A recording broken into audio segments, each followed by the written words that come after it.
नमस्कार, मी वसुंधरा काशीकर. महाब्रँड्समध्ये आपलं मनापासून स्वागत. देशात अनेक ठिकाणी स्टील उद्योग सुरू असला तरी त्यात जालन्याच्या स्टील उद्योगाचं स्थान सगळ्यात वरचं आहे.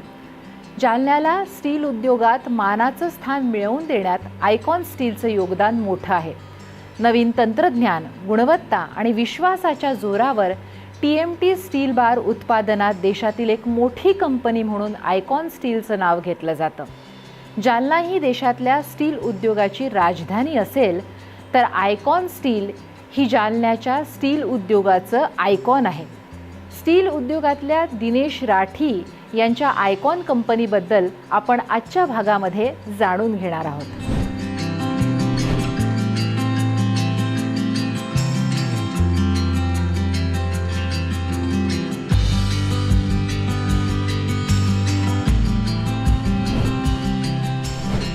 सुरुवातीला आम्ही जेव्हा कॉलेजमध्ये शिकत होतो काहीतरी नवीन करायचं असं एक आमची इच्छा होती आणि आम्ही आमचे भाऊ आणि काही मित्र मिळून काहीतरी वेगळं असं करायचं एक हे होतं कॉलेजमध्ये शिकताना की काहीतरी आपल्याला वेगळं करायचं आहे. आणि माझे मोठे भाऊ आणि काही मित्र, त्यांचे मित्र ते पण त्याच प्लॅनिंगमध्ये होते की काहीतरी वेगळं आपल्याला करायचं आहे. स्टीलमध्ये अगोदर पत्र्याचे घर व्हायचे किंवा लोड बेरिंगचे घर व्हायचे, तर त्यामुळे TMTला एवढी डिमांड नव्हती आणि इतकी कन्स्ट्रक्शन ॲक्टिव्हिटी नव्हती. सरकार पण इतकं इन्फ्रास्ट्रक्चरवर खर्च करत नव्हतं. तर त्यावेळेस असं स्टील इंडस्ट्रीमध्ये असं खूप व्हॉल्यूम नव्हतं. लॅटर 1998-2000 पासून सुरुवात झाली. एक स्टीलमध्ये एक RCC कन्स्ट्रक्शन एकदम चलनात आलं आणि TMT विकायला जोराने सुरुवात झाली. 2004मध्ये काय झालं की एक नवीन टेक्नॉलॉजी मार्केटमध्ये आली, ती TMT बार. अगोदर पिळदार सळी असायचे आणि 2004मध्ये 2004मध्ये TMT बार असं एक नवीन अत्याधुनिक टेक्नॉलॉजी म्हणून आणली. सर्वात अगोदर आम्ही ह्या कंपनीमध्ये त्याचं निर्मितीला सुरुवात केली आणि नवीन टेक्नॉलॉजी आल्यामुळं आम्ही त्याला मार्केट करायचं ठरवलं आणि ॲडव्हर्टायझिंग, मार्केटिंग, डीलर नेटवर्क. अगोदर स्टील सळई म्हणजे कमोडिटी म्हणून ओळखला जायची, पण आता नवीन टेक्नॉलॉजी आल्यामुळे आम्हाला मार्केटिंग किंवा ॲडव्हर्टायझिंग हे करावं लागलं. एक गाव एक डीलरचं फिलॉसॉफी यामुळे घेतलेली होती की एका गावात 7-8 दुकान असायची आणि आम्ही आहे ना 7-8 दुकानमध्ये जायचो आणि त्यांना समजवायचं. त्यांच्याकडून रिस्पॉन्स भेटत नव्हतं आणि कोणी मेहनत करायला तयार नव्हतं. तर आम्ही डिसिजन घेतलं की एक माणसाला आपण कन्व्हिन्स करायचं. आपल्याला 8 लोकांना देण्याऐवजी एकाला दिलं, त्यांनी मेहनत केली. याच्यामध्ये थोडं मेहनतीची गरज होती. TMT त्यावेळेस नवीन होतं, त्याला चालवायचं होतं. तर त्यावेळेस प्रोडक्ट चांगलं पटवण्यासाठी मेहनत करणारा माणूस पाहिजे होता आम्हाला. आता सगळे 8चे 8 लोक तर मेहनत करणार नाही. त्यामुळे आम्ही हे डिसिजन घेतलं की गावात एकाला द्यायचं आणि तो मेहनत करेल आणि आपला ब्रँड आणि आपली क्वालिटी पटवून देईल.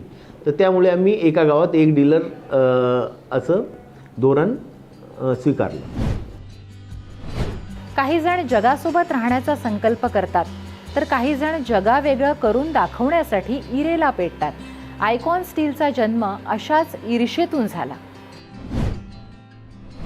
बांधकाममध्ये आता नावडेस काय झालेलं आहे की बांधकाम खूप मोठमोठाले होऊ राहिले, हाय राईज बिल्डिंग होऊ राहिले, मोठमोठाले ब्रिज बनवू राहिले. तर त्यामध्ये एक चॅलेंज आम्हाला सगळे इंजिनियर विचारत होते की स्ट्रेंथ आणि डक्टिलिटी. बांधकामासाठी काय असतं की स्ट्रेंथ पण लागते आणि डक्टिलिटी पण लागते. स्ट्रेंथ बांधकामाला मजबूत करण्यासाठी लागतं आणि डक्टिलिटी विंड प्रेशर असतं, भूकंप येतं. तर स्ट्रक्चर जर डक्टाईल असलं तर ते अजून जास्त स्ट्रॉंग होतो. आता नावडेज काय झालेलं आहे की मोठमोठाले ब्रिज होऊ राहिले, 8 लेन रोड बनवू राहिले, त्याचे ब्रिजेस खूप मोठे असतं, त्याच्यावर रनिंग लोड असतं, व्हेकलचं लोड असतं. मोठमोठाले आता ट्रक्स पण आता 100 टन माल एका ट्रकामध्ये जातं, 80 टन जातं. तर ते चॅलेंजेस आता नवीन येऊ राहिले की सळईमध्ये डक्टिलिटी पाहिजे का स्ट्रेंथ पाहिजे. कारण की हे एक दुसऱ्याशी इन्व्हर्सली प्रोपोर्शनेट आहे. म्हणजे जर आपण स्ट्रेंथ वाढवली तर डक्टिलिटी कमी होते, डक्टिलिटी वाढवली तर सळईत स्ट्रेंथ कमी होते. तर खूप दिवसापासून आम्ही याच्यावर रिसर्च करत होतो आणि आम्ही आमच्या अनुभवावर आमच्या जे एम्प्लॉईज आहे त्यांनी काही सजेशन दिलं. थर्मॅक्स कंपनीने आम्हाला काही सजेशन्स दिले आणि त्या हिशोबाने आम्ही इंजिनियर्सची जी मागणी होती की आम्हाला एक असं संतुलित असं सळई पाहिजे ज्याच्यामध्ये डक्टिलिटी पण असायला पाहिजे, लवचिकता पण असायला पाहिजे व मजबूती पण असायला पाहिजे. तर आम्ही DS सळई काढली. त्याच्यामध्ये डक्टिलिटी पण तुम्हाला डक्टिलिटीचे जे पॅरामीटर आहे ते पूर्णपणे ती सॅटिस्फाईड करते व स्ट्रेंथचे पण पॅरामीटर ते सॅटिस्फाईड करते. त्यामुळे आता हाय राईज बिल्डिंग असो किंवा मोठमोठाले ब्रिजेस झालेले आहे त्यांना एक चांगलं पर्याय भेटलेला आहे. कुठल्याही व्यवसायात ग्राहकांचं हित आणि ग्राहकांचं समाधान सर्वोपरी असतं. ते जपण्यासाठी आपल्या उत्पादनात वेळोवेळी सुधारणा करणं गरजेचं असतं. आयकॉन स्टील आज हा खूप मोठा ब्रँड आहे आणि त्या हिशोबानं आम्हाला क्वालिटी कॉन्शियस म्हणून पहिल्यापासून आहे. आता जास्तच लक्ष देतो कारण DS आम्ही लॉन्च केलं आहे. त्या हिशोबानं आम्हाला रॉ मटेरियल वगैरे चांगलंच घ्यावं लागतं, उच्च प्रतीचंच घ्यावं लागतं. आम्ही जे आयरन ओवर बी घेतो ते चांगल्याच प्रतीचं घेतो, चांगल्या खदानीचाच माल घेतो, तर क्वालिटी निघते. आम्ही जे क्वालिटी वगैरे करतो आणि जे आयकॉनचं ब्रँड झालेले आहेत त्या हिशोबानं आमचे ग्राहक पण आम्हाला पूर्ण ट्रस्ट करतात, आमच्यावर विश्वास ठेवतात आणि त्या विश्वासावर आम्ही म्हणजे पूर्ण बाधिलकी आहो आणि ते विश्वास कायम राहो त्या हिशोबाने जास्त लक्ष देतो. आम्ही क्वालिटीकडे खूप लक्ष देतो. पर्चेसिंग वगैरे जे रॉ मटेरियलची होती ते बी आम्ही चांगलीच प्रतीचे करतो. एक 15-20 वर्षापासून आम्ही 20 वर्षापासून सळई निर्माण करतो आहे आणि ते सप्लाय करतो आहे TMT बार. त्यामुळे अगोदर तर मोठमोठाले बिल्डर आहे आमच्या सळई टेस्ट करून घेत होतात, पण आमचं सळई कधीच फेल होत नाही. त्यांना हे विश्वास एक निर्माण झालेलं आहे. हिरानंदानी बिल्डर मुंबईचे, रुनवाल बिल्डर किंवा कोलते पाटील, चोरडियाजी पंचशीलवाले सगळेच मोठमोठाले बिल्डर आयकॉन स्टील वापरतात आणि ते विश्वासाने वापरतात. हीच आमची कमाई आहे. 2004मध्ये आणि 3मध्ये आणि 4मध्ये काय झालं, आम्ही TMT बार बनवण्याला सुरुवात केली. नवीन जर्मनीची टेक्नॉलॉजी होती आणि 2000 किंवा 2001मध्ये गुजरातमध्ये भूकंप आलं आणि गुजरात गव्हर्नमेंटनी TMT वापरणं कंपल्सरी केलं. कारण की त्यांना लक्षात आलं होतं की जे आपलं भारतात जे पिळदार सळई बनत आहे तो सळई पेक्षा TMT सळई ही दर्जेदार आहे, चांगली आहे आणि आम्ही महाराष्ट्रात सर्वात अगोदरचे आहे ज्यांनी TMT निर्माण करायला सुरुवात केली. तर गुजरात गव्हर्मेंट, तिथलचे गव्हर्मेंट कॉन्ट्रॅक्टर त्यांनी स्वतः येऊन आम्हाला सळईसाठी मागणी केली आणि 2004 पासून 2006पर्यंत पूर्ण आमचं माल गुजरातला जायचं. तिथलचं नर्मदा जे सरोवर आहे त्याच्यात पुष्कळ प्रमाणे खूप जास्त मोठ्या प्रमाणे आमचं सळई तिथं वापरलं गेलेलं आहे. किंवा नॅशनल हायवे आहे तिथं आपलं मोठ्या प्रमाणात वापरलं गेलेलं आहे. आमचं CRS सळई काकीनाड्यामध्ये समुद्राखाली रिलायन्सचं जे KG बासिन आहे, जे जमिनीखाली क्षार असतं, तिथं पाणी असतं, त्याच्यामध्ये त्यांना एक विशिष्ट प्रकारचे CRS सळई पाहिजे होतं. तर ते आम्ही 2006मध्ये त्यांना खूप मोठ्या प्रमाणे रिलायन्स इंडस्ट्रीला ते सप्लाय केलेलं आहे आणि ते पूर्णपणे त्याच्याशी संतुष्ट होते. आणि गव्हर्नमेंटमध्ये पण सरकारी कामामध्ये पण नॅशनल हायवे आहे, पोलीस हाऊसिंग आहे किंवा PWD आहे, त्याच्यामध्ये पुष्कळप्रमाणे आयकॉन स्टीलचं मानांकन आम्हाला भेटलेलं आहे आणि आम्ही तिथं सप्लाय करतो.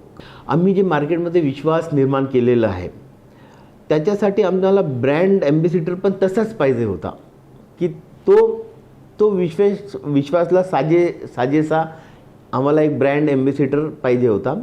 आणि अमिताभ बच्चन हे आमची रिक्वायरमेंट पूर्णपणे ते फुलफिल होईल असं आम्हाला त्यांना ब्रँड ॲम्बॅसिडर घेऊन असं आम्हाला वाटलं आणि आम्ही त्यांच्याशी कॉन्ट्रॅक्ट केलं.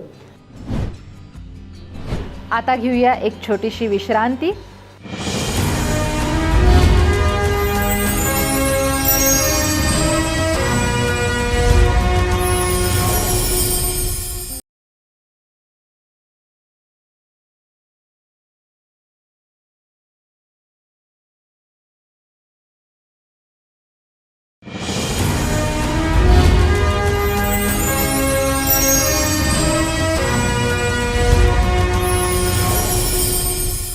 विश्रांतीनंतर महाब्रँड्समध्ये तुम्हा सगळ्यांचं पुन्हा एकदा स्वागत. देशाच्या स्टील उद्योगात आयकॉनिक ठरलेली आयकॉन स्टील पर्यावरण संवर्धन आणि समाजकार्याच्या क्षितिजावरही आपली छाप उमटवून आहे.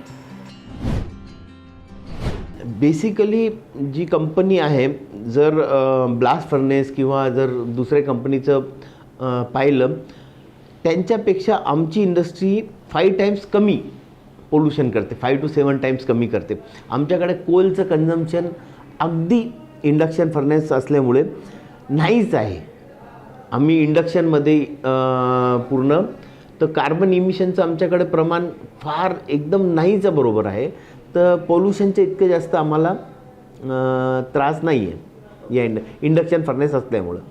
जे पॉल्युशन इक्विपमेंट आमच्याकडे लागलेले आहे ते इंटरनॅशनल स्टँडर्डने लागलेले आहे. ते पूर्णपणे पॉल्युशनला ते सक करतात. जे धुवा चिमणीमधून निघतं त्याला पूर्णपणे ते ॲब्सॉर्ब करतात आणि त्याची प्रोसेस करून ते पूर्ण पॉल्युशन संपून देतात. असं ते आपल्याकडे एकदम ॲडव्हान्स इंटरनॅशनली रिकॉग्नाइज्ड असे आपल्याकडे पॉल्युशन इक्विपमेंट लागलेले आहे. अगोदर जालन्यात पाण्याचं खूप जास्त त्रास होतं. म्हणजे जालना तर पाणी टँकर गाव असं ओळखलं जायचं. पण इथलचे NGOज, सगळे इंडस्ट्रियलिस्ट, कारखान्याचे लोक यांनी सगळ्यांनी मिळून जालन्यात जितके पण बंधारे बांधले, जितकी पण नद्या होती त्याच्यावर बंधारे बांधले, जितके पण नाले होते त्यांच्यावर बंधारे बांधले. मला तरी वाटतं की आता जालन्यात तसं पाणीचं प्रॉब्लेम राहिलेलं नाही आहे. आम्हीसुद्धा इथं आहे ना एक पाणीचं रिझर्व तयार केलेलं आहे. आम्ही पूर्ण पावसाचं पाणी इथं आम्ही साठतो आणि तेच पूर्णपणे आम्ही वापरतो. आम्ही सामाजिक कार्यामध्ये नेहमीच काही ना काही कॉन्ट्रीब्यूट करतो. इथं आमचं एक दरेगाव म्हणून गाव आहे, तिथं आम्ही सॅनिटायझेशनचं काम केलेलं आहे. तिथलच्या लोकांना जास्तीत जास्त इथे एम्प्लॉयमेंट देण्याचा प्रयत्न करतो आहे. आम्ही मागे सेव्ह गर्ल चाइल्डवर खूप काम केलेलं आहे ह्या कंपनीने. आम्ही पथनाट्य घेतलेले, कमीत कमी 3 ते 4 हजार पथनाट्य गावोगावी जाऊन आम्ही सेव्ह गर्ल चाइल्डवर पथनाट्य केले. पोस्टर एक्झिबिशन्स आम्ही सेव्ह गर्ल चाइल्ड ह्या इश्यूवर पुष्कळदा घेतलेले आहेत. त्यामुळे थोडा अवेअरनेस फिमेल फुटीसाईड हा थांबवण्यासाठी काफी चांगला आम्ही अवेअरनेस क्रिएट करण्याचा प्रयत्न केलेला आहे.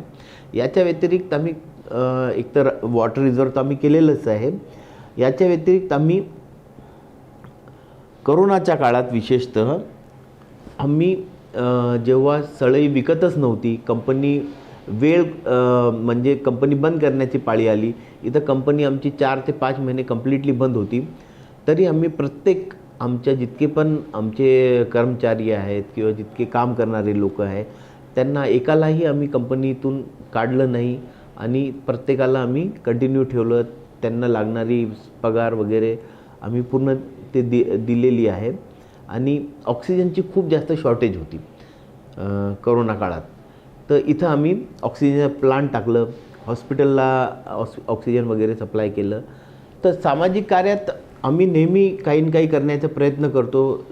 ही आम्हाला जाण आहे की आम्ही काही ना काही करायला पाहिजे. हे आम्ही इथूनच कमवतो, तर इथं आपलं काही ना काही देणं आहे. त्या विचाराने आम्ही नेहमी प्रयत्न करतो काही ना काही आमच्या कंपनीद्वारे किंवा आमच्यामुळे काही ना काही लोकांचं काहीतरी हेल्प व्हावी. ग्राहकांच्या समाधानाशिवाय कुठल्याही उद्योगाचा विस्तार होऊ शकत नाही. हीच गोष्ट लक्षात घेऊन आयकॉन स्टीलनं त्यावर काही आयकॉनिक सोल्युशन शोधून काढलंय. जे एक गॅप असतो एक एंड कन्झ्युमर आणि एक मॅन्युफॅक्चरर मध्ये, ते गॅपला एक कमी करण्यासाठी एक व्हॅन आमची गावोगावी फिरते आणि त्याच्यामध्ये खूप अनेक इक्विपमेंट्स आहे. त्याच्यात जे सळीचे अनेक टेस्टिंग होतात आणि जे आमची क्वालिटी आहे, नवीन क्वालिटी जे इथं निर्माण झालेली आहे DS क्वालिटी, त्याला आम्ही सगळ्यांना गावोगावी सगळ्यांना माहिती अवेअरनेस स्प्रेड करण्यासाठी ते एक व्हॅनचं आम्ही चालू केलेलं आहे. अशाने आमचं ते ग्राउंड कनेक्ट आणि एंड कन्झ्युमर सोबत कनेक्ट हे टिकून राहतं. एक काय असतं की एक विश्वसनीयता असते. जर आपण इथिकल प्रॅक्टिस करतो, आपण जे सांगितलं ते मार्केटमध्ये आम्ही प्रोडक्ट देतो, आम्ही आमचे वचन पाळतो, तर त्यामुळे एक विश्वसनीयता क्रिएट होते आणि ती विश्वसनीयता क्रिएट करणं एक खूप कठीण काम आहे. एकदम सहजी ते विश्वसनीयता क्रिएट होत नाही. त्याला एक खूप मोठं टाईम लागतं लोकांना आपल्यावर विश्वास यायला, आणि हा विश्वास कमवणं आणि त्याला टिकवणं हे अजून एक चॅलेंज आहे. तर हे विश्वास कमवणं आणि ते टिकवणं हे पुढची जनरेशनला आम्ही हे शिकवतो की तुम्ही जे विश्वास कमवलेला आहे, जे विश्वास आपल्यावर ठेवतात लोक, जे आपल्याला जे नजरने पाहतात, आपल्याकडे एक मोठी कंपनी, हे राठी स्टीलवाले लोक याने एक उत्कृष्ट प्रोडक्ट देतात, तर ते विश्वास टिकवणं खूपच गरजेचं आहे. आणि व्यवसायाचं विस्तार सगळं ते याच्यावरच डिपेंड आहे, विश्वासावरच. तर विश्वासच म्हणजे ब्रँडच ना, अजून काय. तर हे विश्वास पुढं घेऊन जायचं, त्याला वाढवायचं, टिकवायचं, हे पुढच्या जनरेशनला आम्ही लोकांचं मेसेज असतं. ही खूप मोठी एक रिस्पॉन्सिबिलिटी आहे आमच्यावर, कारण की ही 30 वर्षाची लेगसी, जी इतकी मोठी लेगसी आहे, त्याला आम्ही पुढं पण घ्यायचं आम्हाला, आणि जे ब्रँड इतकं मोठं जे ब्रँड झालेलं आहे त्याला पण घ्यायचं आहे. आणि मेन म्हणजे जसे म्हटले होते की जे विश्वास आमच्यावर सगळेजण ठेवतात आमच्या कंपनीवर, आमच्या ब्रँडवर, त्या विश्वास कायम ठेवणं आणि त्या विश्वासाला पुढं घेऊन जायचं, हे खूप मोठी रिस्पॉन्सिबिलिटी आहे. आणि यांच्या सगळ्यांच्या आशीर्वादांनी आम्ही ती फुलफिल करू अशी आहे एक्सपेक्टेशन. आयकॉन स्टीलनं आतापर्यंत अनेक पुरस्कार मिळवले आहेत, पण या सर्वांपेक्षा वेगळा आणि मानाचा पुरस्कार कोणता असा प्रश्न विचारला तर या प्रश्नाचं उत्तरही चुटकीसरशी आणि आयकॉन या नावाला साजेसं असंच मिळतं. ही कंपनी, दिनेश राठी, हे लोक एकदम विश्वासू आहे, त्यांच्यावर पूर्ण तुम्ही भरोसा करा. ही जी क्रेडिट आहे, हा खूप मोठा अवॉर्ड आहे. मला याने कधी असं वाटतं की याच्यामध्ये काही हे नाही पडायला पाहिजे की लोक इतकं आपल्यावर विश्वास ठेवतात. डीलर्स पण, अरे तिथं काय राठी आहे, दिनेश राठी आहे, त्यांचं माल विकायला काहीच प्रॉब्लेम नाही आहे, त्यांची इथं बसतात लोक, एजन्सी द्या आम्हाला, डीलरशिप द्या आम्हाला. जे विश्वासाने लोक येतात, जे विश्वासाने बिल्डर्स आमच्या सळी वापरतात, जे गव्हर्मेंट प्रोजेक्टमध्ये आमच्या सळी जाते, ते विश्वास हे खरं आव्हान आहे आमच्यासाठी. देशासह परदेशातही आपल्या दर्जेदार उत्पादनाच्या जोरावर विश्वास संपादन केलेल्या आयकॉन स्टीलच्या प्रगतीचा आलेख सर्वांना प्रोत्साहन देणारा आहे. उत्पादनातला दर्जा, ग्राहकांचा विश्वास आणि सामाजिक बांधिलकी या त्रिसूत्रीच्या जोरावर वाटचाल करत असलेल्या आयकॉन स्टीलचा प्रवास उत्तरोत्तर आयकॉनिकच होत राहो या सदिच्छांसह आज आपण इथेच थांबूया. पुन्हा भेटूया पुढच्या भागात एका नव्या ब्रँडसह. तोपर्यंत नमस्कार.